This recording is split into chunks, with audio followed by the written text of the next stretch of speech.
There we go.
You can take it.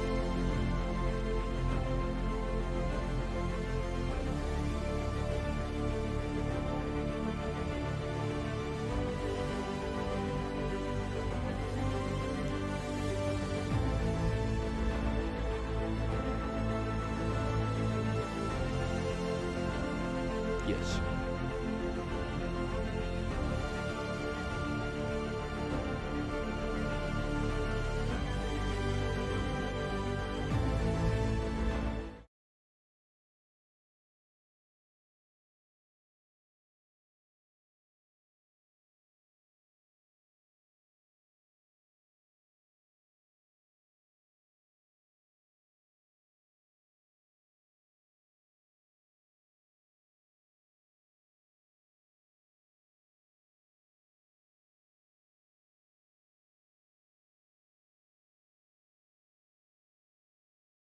Week. Actually, we're going to be talking about quite a bit of stuff that's happened over the past 3 months in the winter season. I'm meteorologist David Neal on LSM here, along with Brett Adair, and we've produced a group for you tonight. We're going to have a group counter reaction and talk about what's going on around Roundtable of sorts with some of the experts who have been out into the field over the past couple of weeks, who've been showing you their videos of what was taking place in these winter storms coming on by. Once again, mindful of the lives lost already and those who are still missing is very concerning to us. We'll have all the latest on that. There is some new information coming up on that point as well. We'll have it all for you coming up on this edition here of Live Storms Media, LSM TV.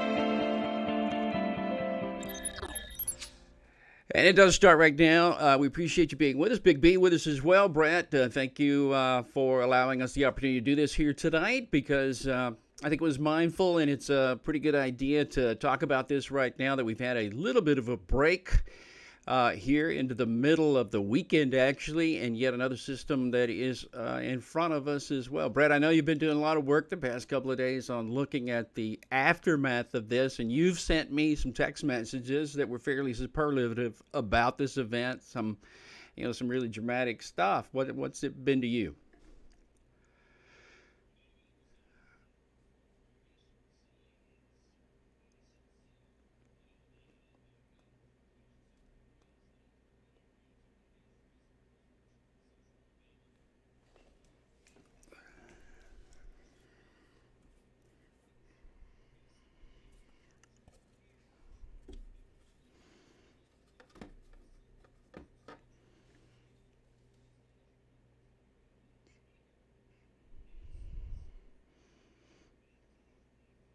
Strong forcing moving into the area allowed for some more discrete type activity to really evolve.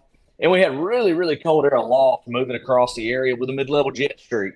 So we had some ingredients that were there. Our instability ended up being a little bit more than forecast, which, aided in these storms really being pretty visual with some dry air in the mid-levels and cold air aloft. And as you saw, and we watched together. Unfortunately, we saw several stronger type tornadoes here over the course of a couple of days there, 24-hour period across Alabama in particular, but Georgia got hit very hard as well. And it's not that big of a change to say. Now I'm old. I do remember going through cycles with this that we have done in the past, and cycling through different sort of situations where spring was always primary for us. Spring has always been considered primary, and when it comes to the southeastern United States. But I do remember times where we've shifted cyclically and had more of a winter pattern that would set up. And I remember a lot of Thanksgiving storms. I remember a lot of December Christmas storms being on the area in Birmingham, Alabama. So, it does seem like we've shifted into that, at least for now, especially when you talk about these warm air events, these moist events, although this one was kind of the outlier to that. I know you and I talked about the starvation of moisture as it looked like in the modeling all the way around. I guess we both realize it doesn't take as much as maybe you think. 61, 62-degree dew points, you typically don't expect to have really bad tornadic activity.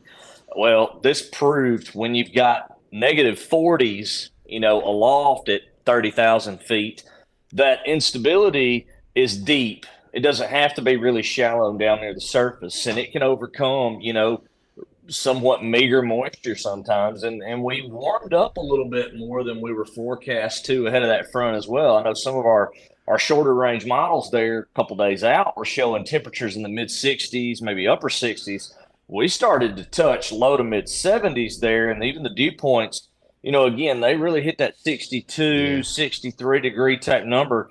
I mean, with all of the other parameters coming together, just ended up being, a problematic day. And we got to be very mindful of that, especially in the cool season when we get that very cold air aloft, because it put us in a position to where we didn't only get tornadoes, we got several stronger tornadoes. Yeah. Yeah, there was a long one there. We'll be getting some more information. In fact, they just put out some new information. Birmingham did just moments ago. We'll get Dean Perry on that. He'll give us all the latest on that coming up in a few moments as well. Right now, I want to introduce you to the rest of the panel, if you will.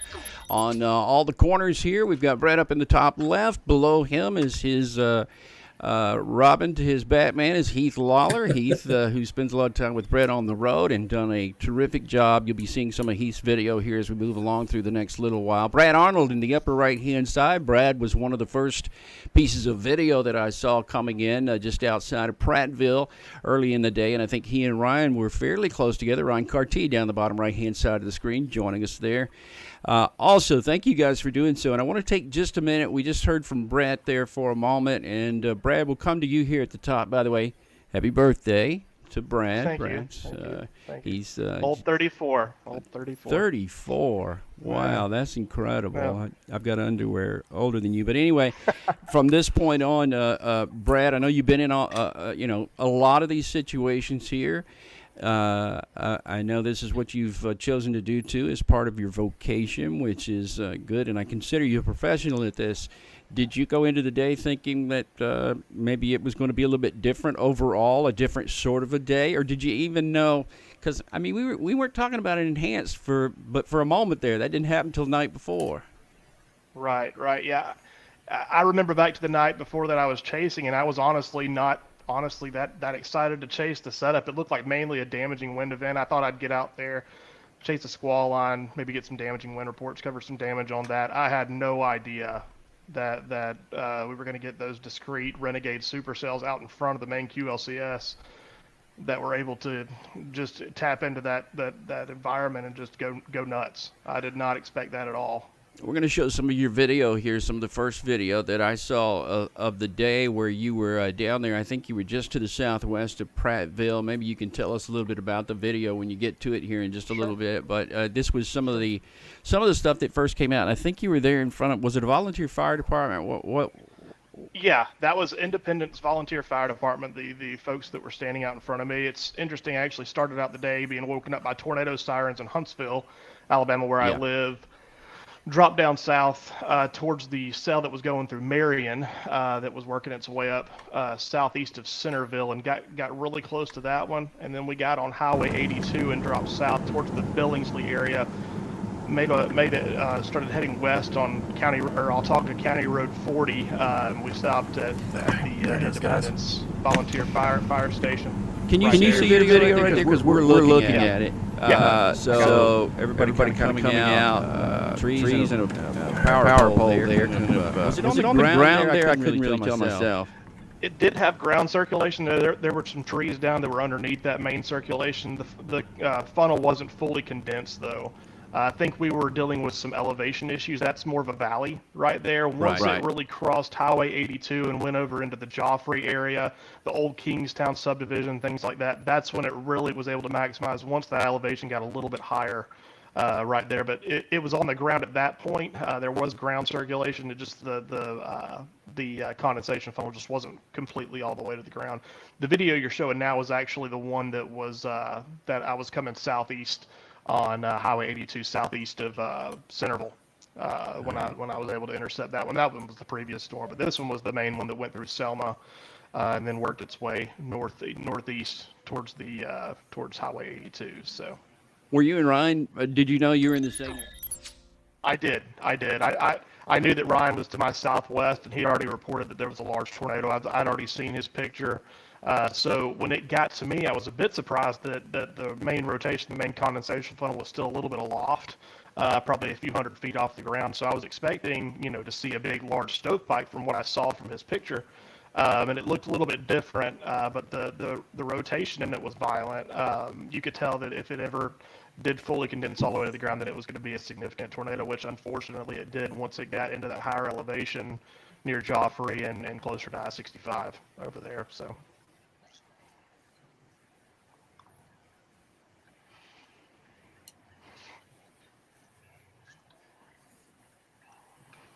I was planning on going out just maybe, like Brad said, chase a squall line, maybe get some wind damage, flooding, because Birmingham goes underwater really. And I got down 82 and got on that Heiberger storm, and then when it went up into the National Forest, I said, "Yeah, this ain't happening." I bailed south and went towards Marion and couldn't get to Marion.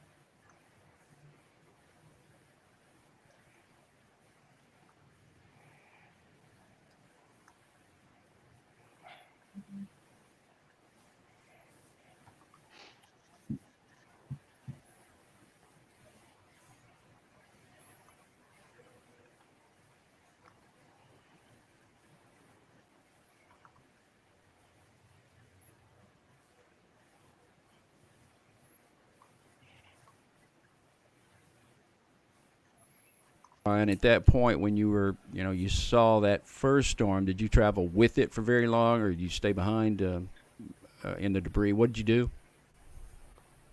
Yeah, I mean, it wasn't fully condensed when it crossed Highway 5. I know the NWS said there was a spike in debris just west or southwest of the 82 there. And I was trying to hang around, and I went to look for damage for a little bit, but I couldn't find any. So like I said, I took 82 down to Selma, and I seen that storm starting to go nuts, and I went across the bridge. And when I went across the river, I looked to the right. It was sunshine, and you could see the tornado going near Orville. So I had to find somewhere to visually see it in that video. River is where I second seen it. Yeah. Heath, I want to bring you in here. I know you sent me some of your video. You were out and about. You and Brett travel quite a bit covering storms, and sometimes you're separated enough to where I know Brett was helping you to get to your point to where you saw, I believe you said one of your first, at least while you were alone, and we're going to show your video here as well from some, I started to say you were at some peak, but this is strictly from the drone. Now, did you know, this video is about to show, did you know that you had a funnel that was on the ground at this point, or did you see it afterwards? No, when we when we pulled up to the Price Baptist Church, we pulled up in the parking lot, immediately put the drone up, turned, and immediately saw the carousel here on the screen, and I just started rolling and getting the light adjusted and stuff. And as soon as I just about got it dialed in, that's when the ground circulation started happening. I was on the phone with Brett at the time, and was relaying to him that it was on the ground.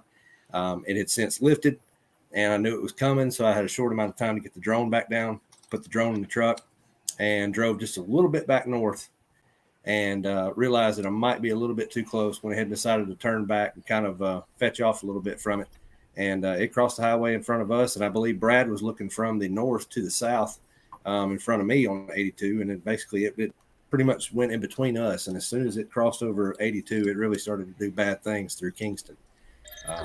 So unfortunately, some fatalities out of that area from this, and it's pretty much how it played out. When it actually came out of Selma and approached Brad and I on 82. Past there, we didn't realize what was really going on. We just knew there was a possibility it strengthened again. Yeah, but Brett, at that time, you were talking to Heath, kind of guiding him along on what to do right there. Did you have a feeling at that moment that this was going to be what it? Well, you couldn't have really known it was going to be a long track tornado and do what it actually did, or did you? I mean, did you have enough at that point to look at it and go, "This is a different thing"? Well, one thing that I was kind of looking at, because Heath was on the northern storm. He had his dad with him on this chase. Actually, I think that was their first solo chase together. And they were on 82 up north of Billingsley on the same storm that Ryan was on, the southeast bib storm. Well, saw that storm down there. And one thing that we do, a lot of people, are paying attention to only that lowest level slice of the radar velocities. I started to tilt up because it was already a good ways away from the radar itself, because there's not one that's very close. You got Birmingham and you got Montgomery, and they're, pretty good distance. Well, when you start going up the storm, you're already looking at a base level of about 8,000 feet over Selma, or to the west of Selma. And then when you start going up the storm and you just see that increasing velocity where it's almost off the scale, that told me that we had a well-defined supercell thunderstorm. It may not have the best appearance. It may look blobby on radar, but it's so far away at its lowest scan. So I told Heath at that point, because the northern storm was starting to get interaction with the boundary, and there was cooler temps north of it, and it was starting to weaken. I told Heath, I said, go ahead and book it south. I said, if you want to see a tornado today, go south on 82. And he went and got well ahead of it. I don't really think that he would have had an opportunity to make it down towards Selma, but he was in a really good spot in the video that he shot there with the drone. You can even see, if you look at it pretty closely, you can see some of those little tendrils as it's approaching that actually are down on the ground, which is kind of what Brad described. There were ground circulations, but there was really no associated damage. Now, right after it passed Heath's location, Heath was only about 2.25 to 2 3/4 miles away from where the first fatality started to take place. So he was in a very, very susceptible situation, and it crossed right over top of him. Yeah. You know, so I sort of look at that myself, and I remember seeing it on the radar at that point. We were actually on the air at that point and doing some of the stuff coming back, but this did look like something. And actually, in a few minutes, we've got some of the archived radar data that we'll show you. Let me go ahead and do this too, by the way. I know in the very beginning we had some audio problems. This is the first for us too. It's the first time we've ever had 5 people on the air at the same time. So we did get a chance to practice a little bit today, but sometimes you just have to do this live. And I apologize for that. You guys are going to grow with us as we move along and do this. But at the moment, it still looks like that this may be a little trial and error. So forgive us here, but we've got 5 people on from different parts of the United States at the same time. So as far as that goes, also, if you have a question tonight, put it in our comments section. If you have a question for one of our guys here tonight, please do that and just say who it's for. And before we finish up here, we're planning on doing this for about an hour tonight. Before we finish up, we'll let you ask that. You want to know if Ryan is married and how long he's been married. We'll pass that information along to you, as well as all the rest of the stuff that's going on. Brad has some tax information he'd be happy to share with everybody as well. So, no, we will do that. So thank you for hanging with us. And like I said, we're going to go into some of the archive data, which was pretty interesting to me. I did go back and I archived some of that through the whole event, because I always several of the products that we use now haven't been around forever. We've not always had a CC product that you would use to show the viewer on television. CC was one of those things that was very difficult many years ago to even try to explain. I kind of wrap it up now as it's a debris signature sort of a thing and let it go at that for the viewer out there. But watching it this time around, I don't get the ability to be able to see the CC and then see the debris to match those things up. And I know the guys here around me do.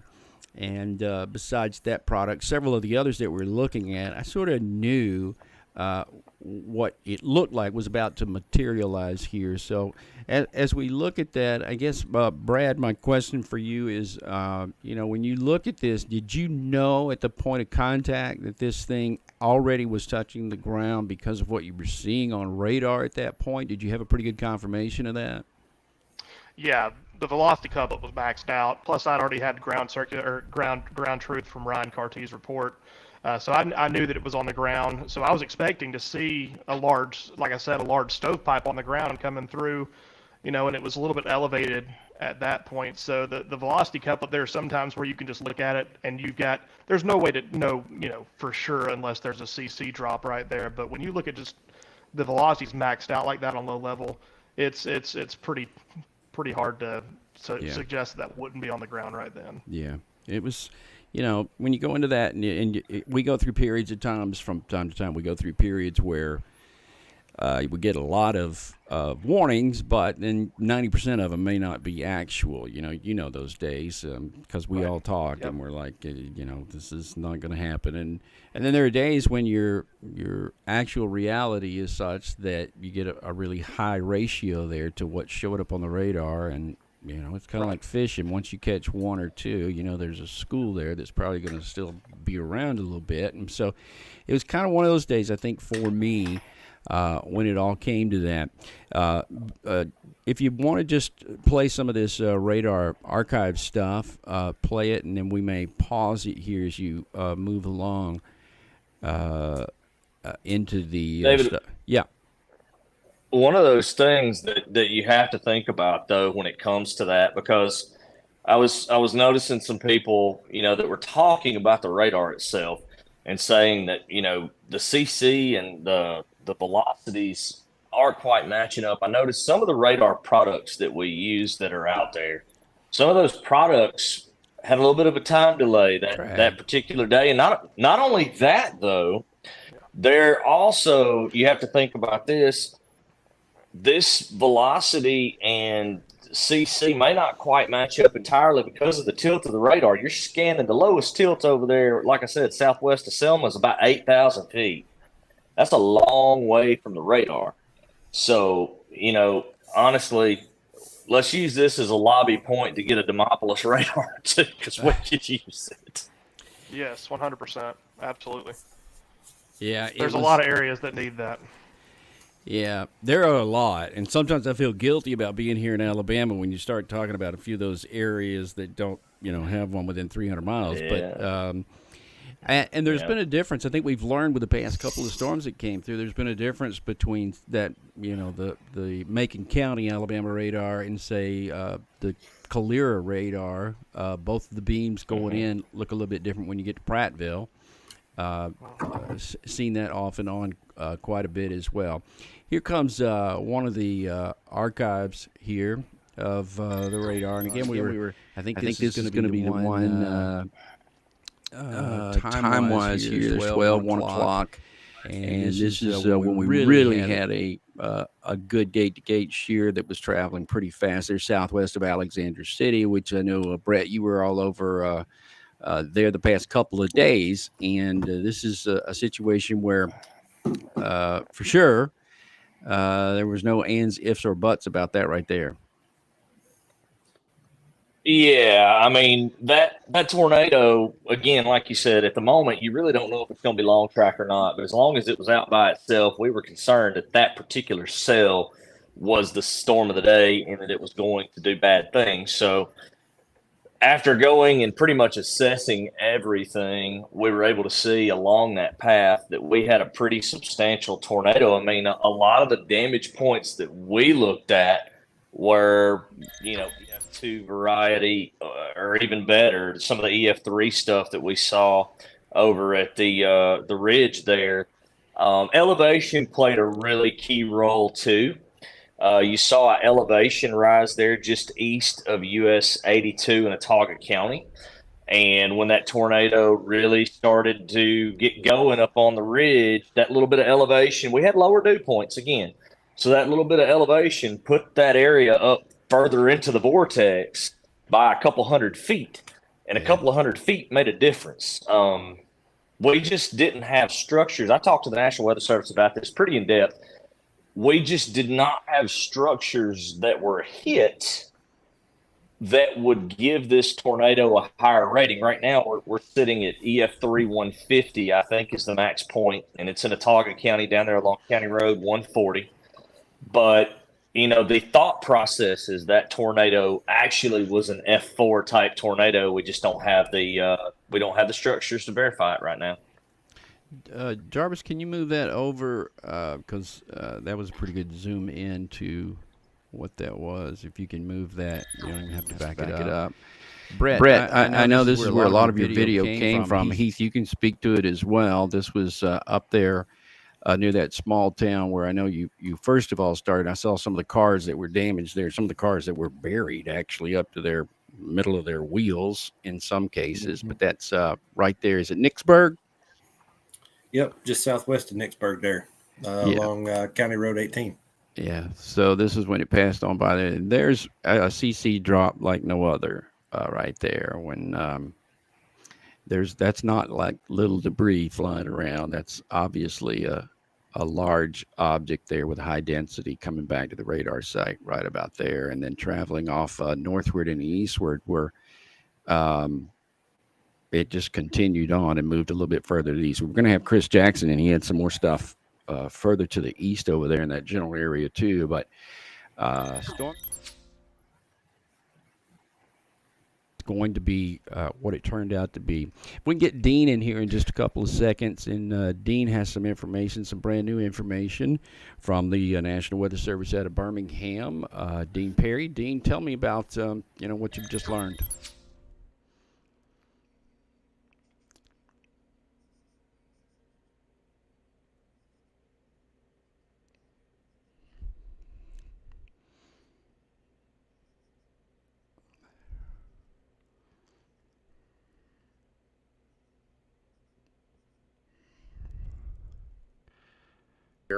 And that's going to be for the storm report totals.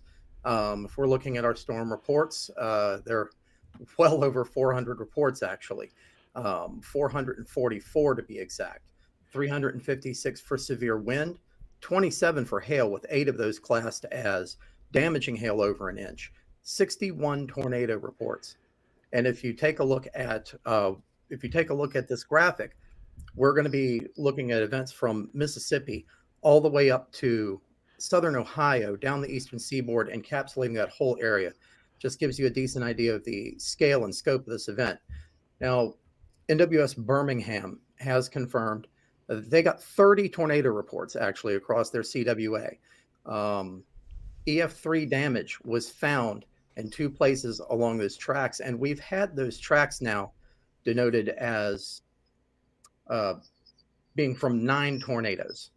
So, all right, hold on for just one second for me. Hold on, we're working on your audio here for just a second. Got your graphic up right now.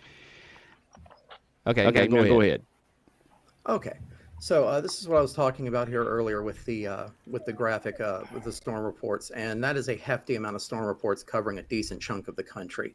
NWS Birmingham has denoted that their 30 storm reports, as far as tornadoes are concerned, came from 9 tracks.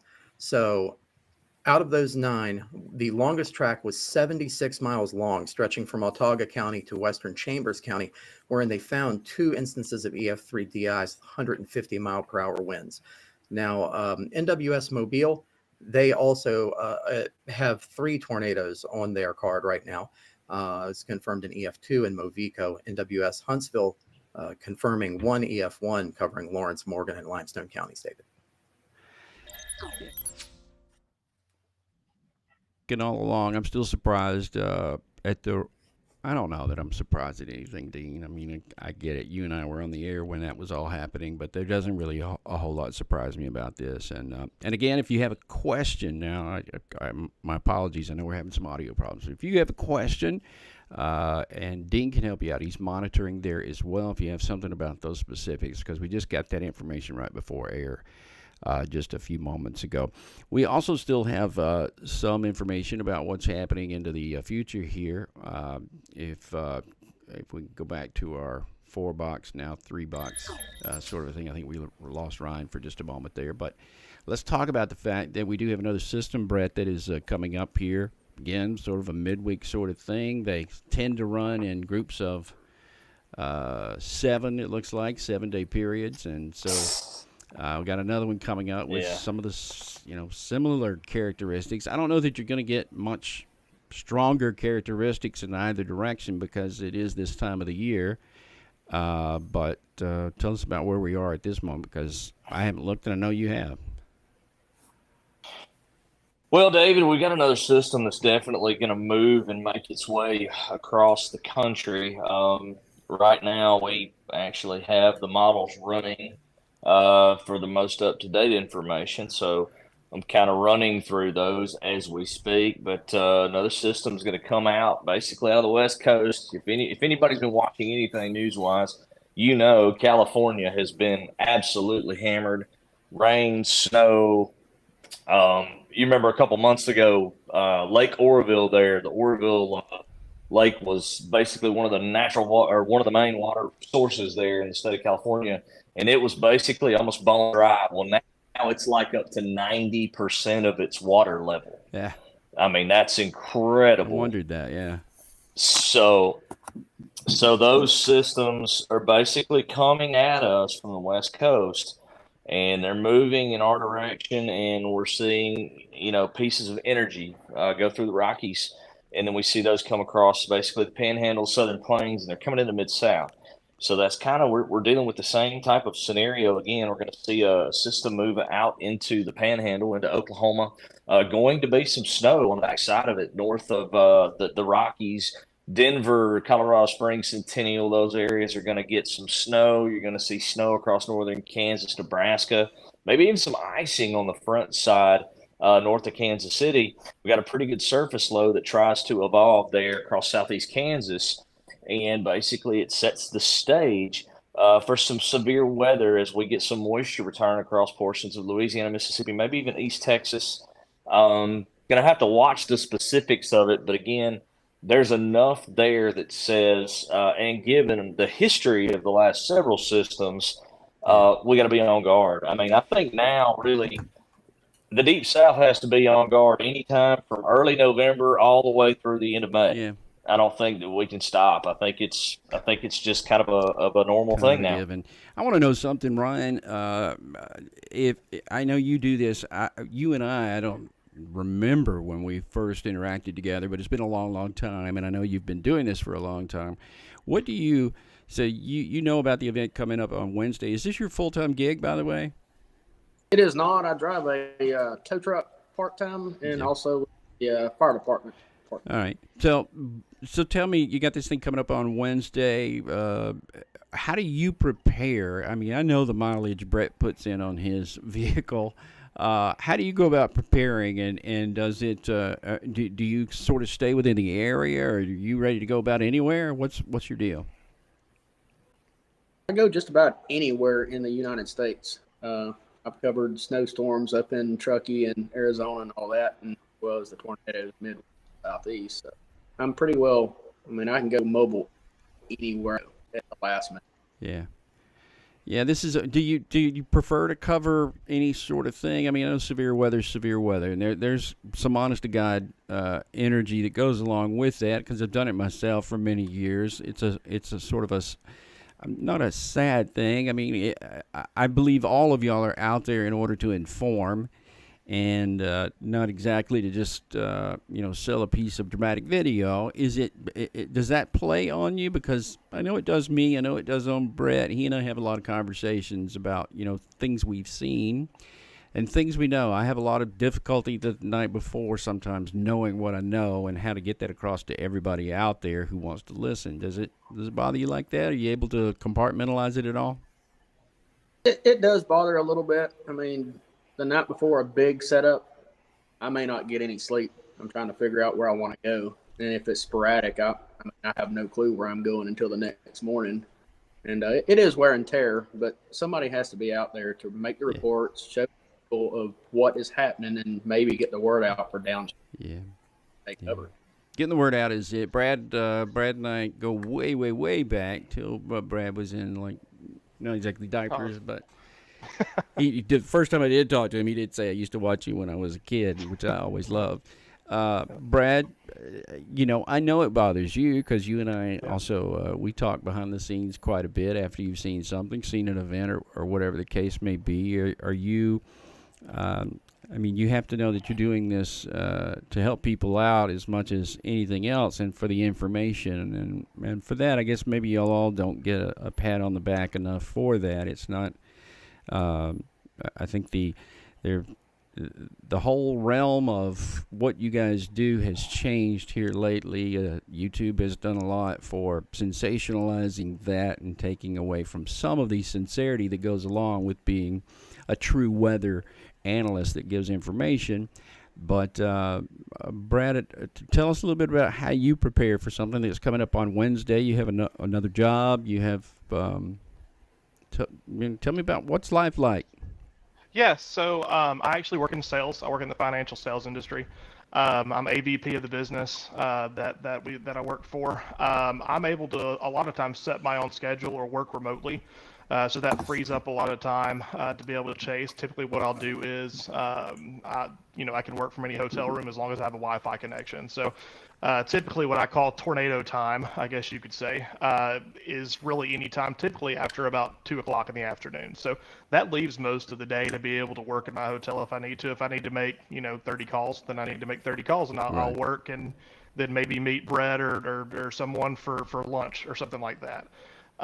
So it does free up a lot of time. Dude. No, So, yeah. no, God, no. I had to miss it this past time because I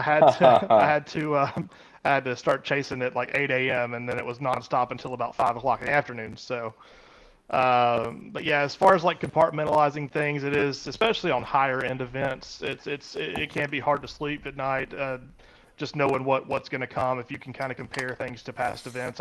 I'll always remember back to the May 19th situation where the HUR came out, the OZ run with all the supercells, and it looked like an April 27th type deal again. Brett and I were having dinner at a hotel bar, and we just looked at each other. We didn't say anything. We just knew what was going to happen. There was no words that we needed to say. So it does take a toll on you, but I think the best thing is just to talk about it. Like, I've called Brett up, or I'll call Charles Peak or somebody, and we'll just talk.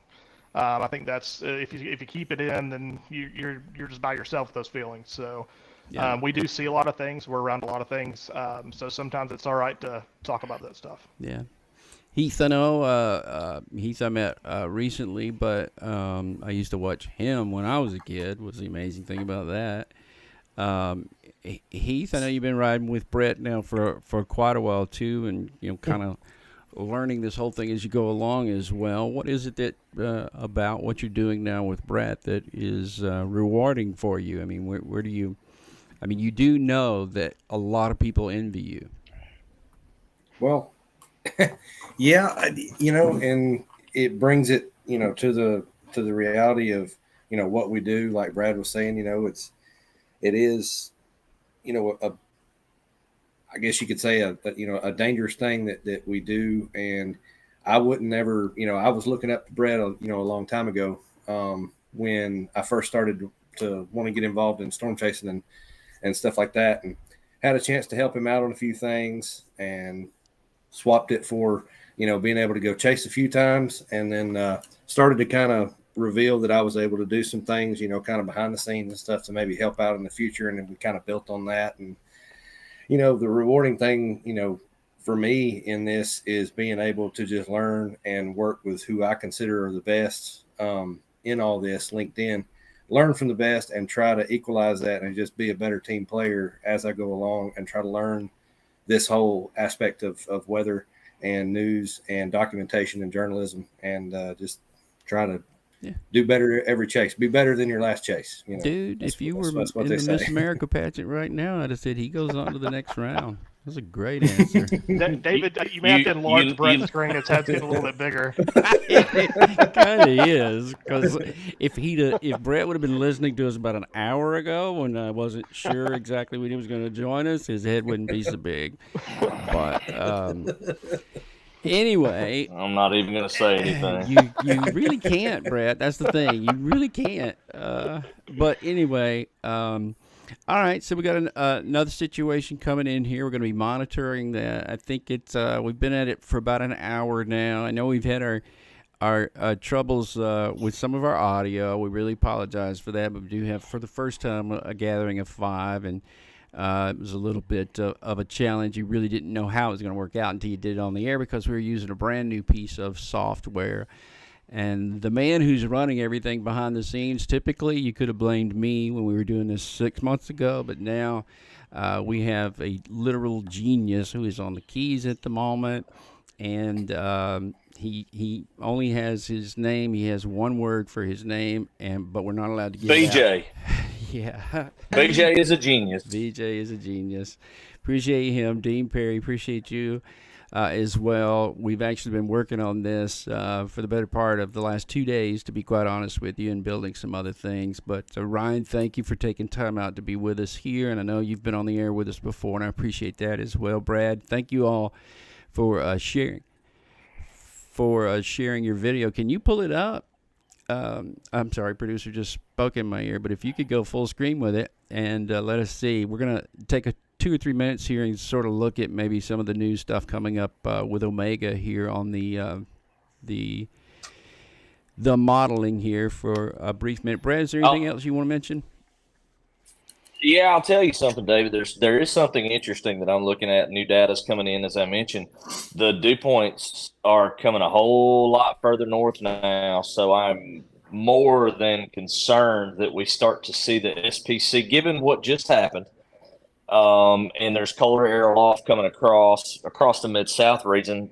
Don't be surprised if you see this risk area expanded up into the Memphis metro, up toward Little Rock, northern Mississippi, northwest, west central Alabama. I wouldn't be shocked, especially as we go into later on the day on Wednesday and Thursday, Wednesday overnight, that this is needed in an expansive mode. It's even got dew points surging to 60 up around Nashville, and they get in the mid-60s across west central Alabama overnight ahead of the front. It also looks like we may be looking at more of a supercellular type event, more than just the squall line with this one, as the warm sector lights up a little bit more than the past events that we've had. The past what difference does that make to you, Brad, as a person who's out there trying to visualize all this stuff? So that's a huge thing for me because intercepting typically QLCS or squall line tornadoes are typically embedded and oftentimes rain wrapped, so it makes our job a lot more difficult because we don't actually get to see it unless you're right beside it. With supercells, it's a little bit we're more able to get a better visual on it, get better video, be able to see it. It's a lot less nerve-wracking, I guess you could say. It's a lot more enjoyable from a chasing perspective if you have supercells with that. Plus, oftentimes with supercells, I mean that's when you get your significant tornadoes. You can get significant tornadoes in embedded QLCS, but typically those are weak spin-up type tornadoes. You can get EF2, but most of the time when you get your significant violent tornadoes, that's when you get your supercell type storms. So I always felt like in a supercell too, I at least had the pleasure, or at least the ability to get out of the way a little bit better. Yeah. When a line's coming at you. Yeah, that's the hard part. You're constant with a squall line. You are constantly trying to stay in front of that line, because if you get behind it, I mean, your chase is pretty much over with because it's more than likely moving at a high rate of speed, and there's no way that you can get out in front of it. Yeah, I've always felt like that myself, and just to be on the safe side. And let me point this out too, because we've been. And I'd like your opinion on this real quick. We're trying to get some graphics together here, so let me waste just a moment. But I've been in the business for a long time. I still have a lot of young people who contact me and ask me how they can become you guys. I mean, literally several times a week, somebody writes me, some person on my Facebook page whose grandkid wants to be you guys. And specifically, they just ask me, how can I be Brad Arnold? And so it's very difficult. That question is very difficult. I don't know if you would want to be Brad Arnold, but yeah. I can't say not Brad Arnold on New Year's Eve for sure. No, God, no. Lord, no. Brad Arnold was not there on New Year's Eve. There was no Brad Arnold in Brad Arnold's body on New Year's Eve. But hey, check that out. Yeah. About 10 o'clock that night, I was KO'd. So, Brad, we still have like 50 people watching, so be careful. Okay. All right. So, 118 actually. Hey, you brought it up. But as far as like becoming a storm chaser, I mean, don't be like me. My second storm chase ever was April 27th, 2011, and I was right in the way of the Tuscaloosa tornado. Had no idea what I was doing. I was literally looking at the old NWS radar. I didn't even have a radar app on my phone or anything like that. So I was just literally going to a tornado warning, sitting in the middle of it, and seeing if I saw anything. That's all I was doing. Make sure that if you do get out there, at this point, do storm chase, all you really need is a car and a cell phone. But make sure before you're getting out there that you know what you're doing, because you don't want to be putting yourself in harm's way. We need some show sounds and some buzzers. I think I got a show title there. Don't be like me. That's the best show title I think this could be. Yeah, don't be like me. Don't be like me. So I get that, and I just got one the other day, which just made me stop. It was a young man who, in 5 days, was going to be his birthday. It might have been today. Brad actually might share the same birthday, but it was his 16th birthday, and he was like, now, in 5 days, I'm going to be a storm chaser. And I just thought, oh my God. Just make sure you know what you're doing before you get out there. Really kids who are going to be out there like that? Have you guys, Ryan, is it so crowded now that it's dangerous? You feel that way, that just from, looky-loos, we used to call them? Yeah, I mean, the roads is more cluttered now than they were 5 to 10 years. And I'm sure Brett can attest to that as well. And it's just, it is almost like rush hour traffic with the Talladega 500 out west, and it's becoming that way down here in the jungle as well. I mean, the road network is already crappy down here, and when you're battling 80-foot pine trees, it makes it worse with the crowd on the highway. Yeah. If you're me and Heath, I make Heath do what we call defensive driving. So we're going to be the defenders. Basically, we're going in to sack the quarterback if the cars ever get in the way and whatnot. But because these people are crazy. I mean, they literally drive like maniacs. I mean, in a lot of cases, you've got clogged roads because, like Ryan specifically said, our road network here is not the plains. We don't have gridded roads. We're going down curvy roads, up and down into elevation and curves, and you know it's problematic because not only that, we literally have to deal with things that we didn't even a couple of years ago. You would think technology would get better. We would be able to get more data and videos out. Well, I started chasing back in the, early 2000s, started live streaming back in 06, 07, 05, 05, 06, 07 timeframe. It was easier for me to get a stream out. The quality wasn't 720 or 1080p, but it was easier for me to get a stream out then than it is now because everything is just so overloaded because there's so many people out with cell towers. So many more people have cell phones in general. So, I mean, there's a lot of challenges now. Yeah, it's You have to go sometimes one county and get data. oh yeah, to get or even to send your stuff to somebody. I understand that as well.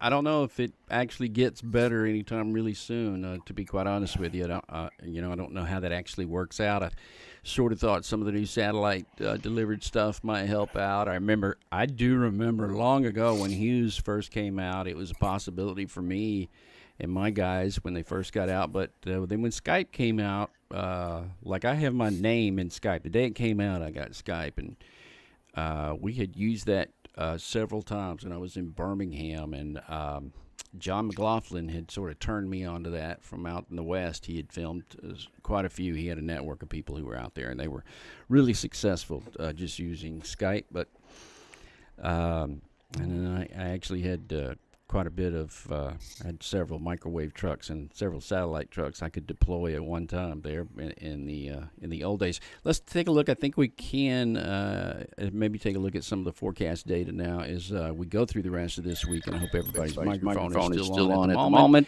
We are looking at right now sort of I think this is going to be radar reflectivity, the composite across the nation. We do have lots of advisories going on, Brett. I know you've talked to people out into the West Coast. Oh, I do.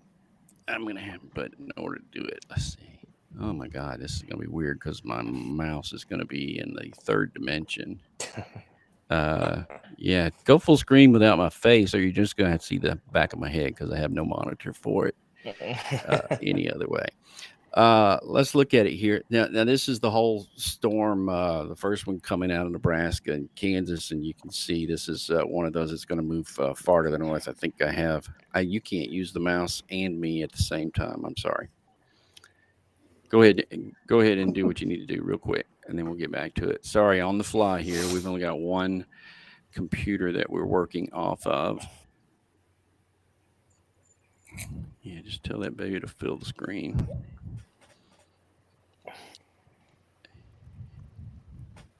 That's sort of good. There you go.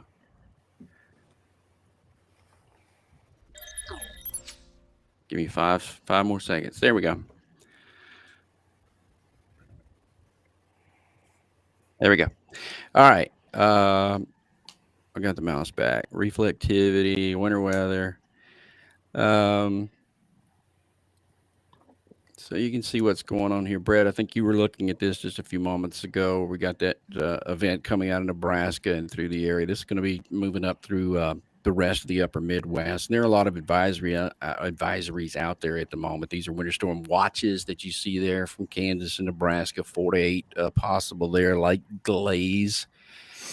And this is something, Brett, that you might have gone after a couple of months ago, but in the waning part of winter, it's a little bit too much of the norm now.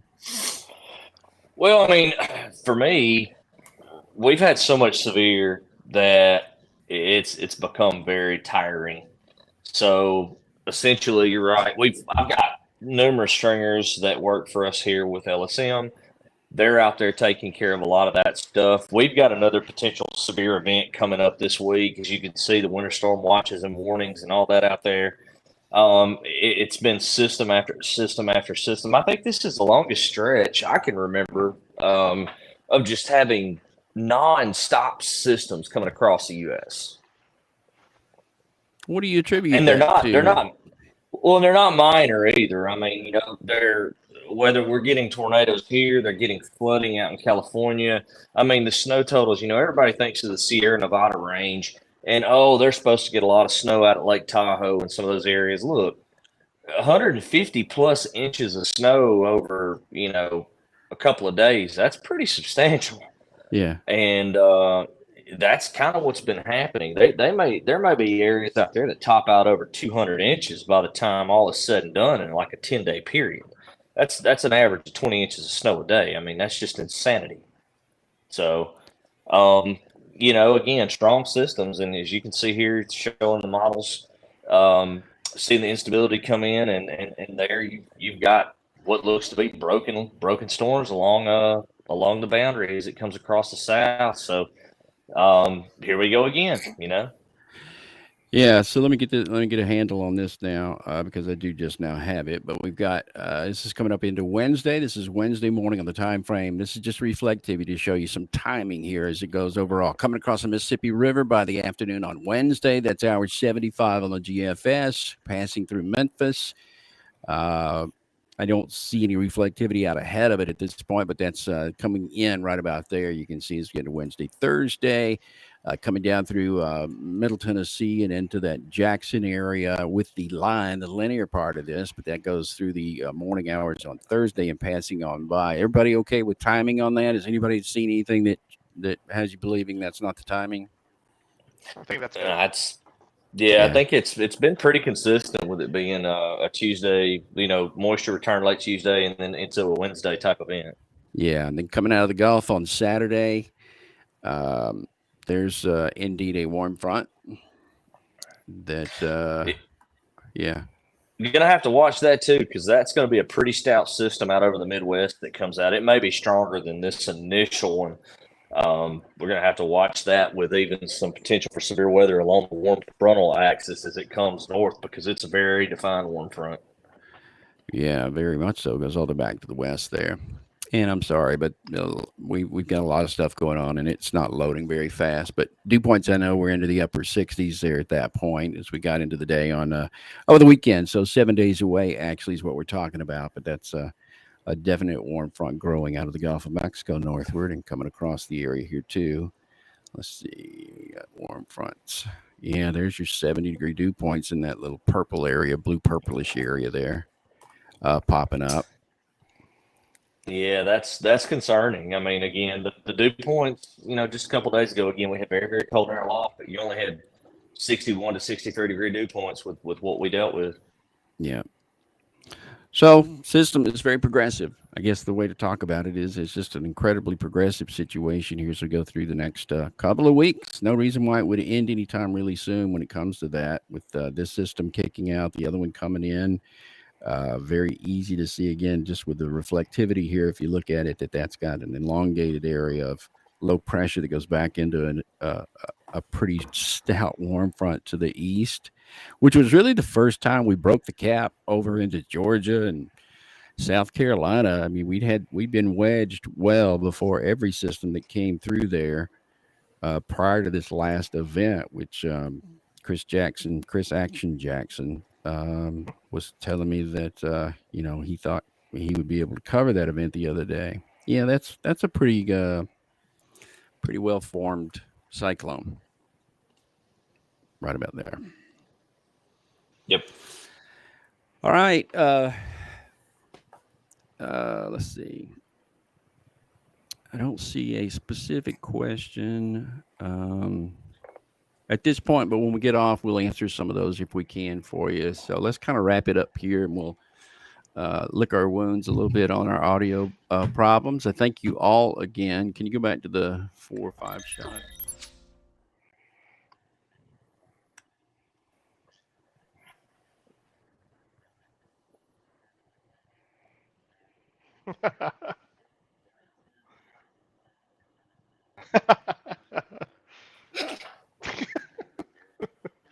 Mm-hmm.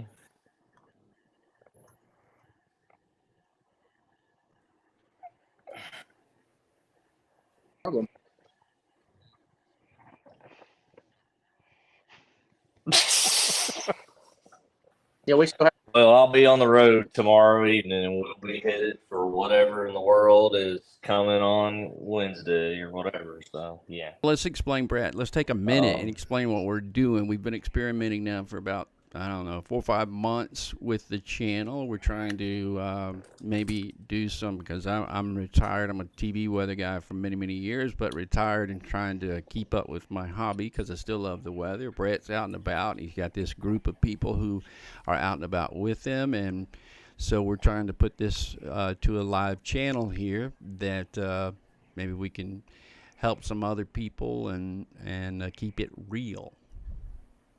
Is my summary. How about you, B? Yeah, I mean, that's what we're looking to do. And it sounds like we didn't have any audio there, David. We're having audio issues based on what I'm looking Still at. for me? From people in the chat. Killed your audio, David, a minute ago. It's back now.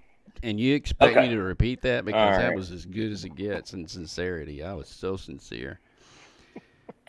Yeah, I was just saying, let me repeat this really quick. What we're trying to do here, and we want you, the viewer, to help us out with how we could do this better, because we have a pretty good idea.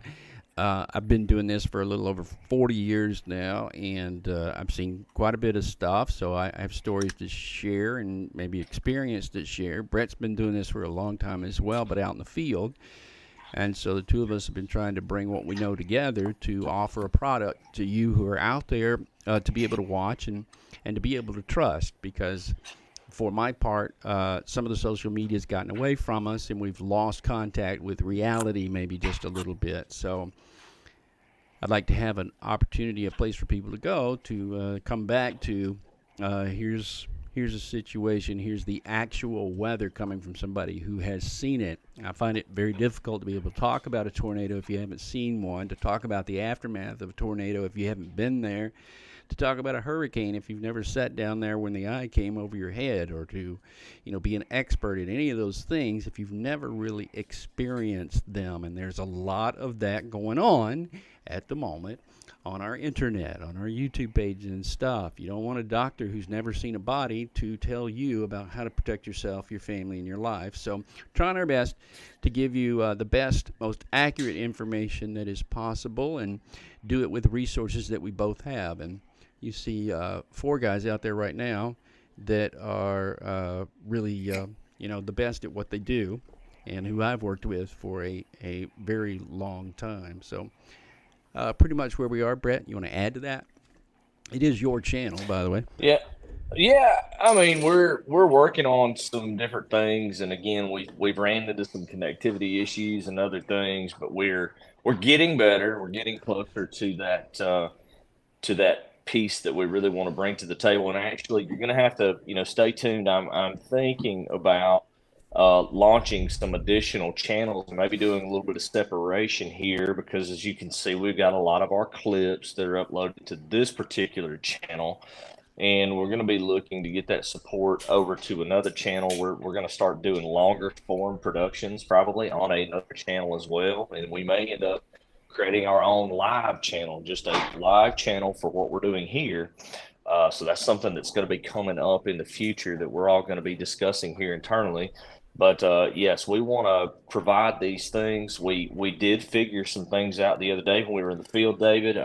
The satellite system. So let's go a little bit more in depth with this. The Starlink satellite system in the Deep South, it does work, but all the satellites are not up for this area. So once we get west and out in the Great Plains, our Starlink service is going to be out of this world, because it is at full capacity across the eastern section of the country. That's the reason we have such a broken signal right now. I will say, when Heath and I were out the other day doing a lot of drone work, down in the Selma area, cell towers were dead. They had some issues with some fiber, or something was going on, emergency officials provision. We were able to get stuff out via Starlink. I was able to text you stuff via the Starlink system. So it does work in those cases when you need it, the most maybe. So we're going to be continuing to try to expand on it as we move forward and try to bring some better live coverage. All right, good information. And again, I see a couple of questions on there. It looks like more people want to know about Ryan than anybody. I think he's the winner. Ryan is the winner tonight in popularity. Brad, happy birthday to you for sure, man. We had something prepared to play for you, but I think we lost it, and it was really cool. We don't have that video, do we? Do you have that video that I made for him last night? Because it was pretty dang good. If we don't, I'm gonna try to take him out for his birthday this week. We'll see how that goes. Yeah, I would do that. We still need a. Need a what?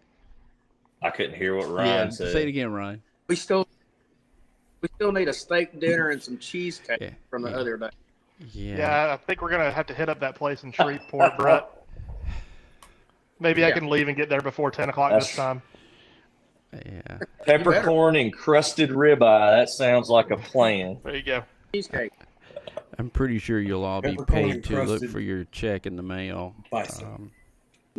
That'll be coming pretty soon. All right, guys, let's wrap it up here. I appreciate it. Sunday night and January the 15th. We appreciate you being with us. And again, we'll be maybe doing something here, Brett. He and I may do something leading up to the next event, night before, something like that, or somewhere else. And if you have a topic for us, just please put it into the comments over there, and we'll do that as well. Chris Line says hello. Sam Cole says he's a huge fan of you, Heath, and he wanted you to know that.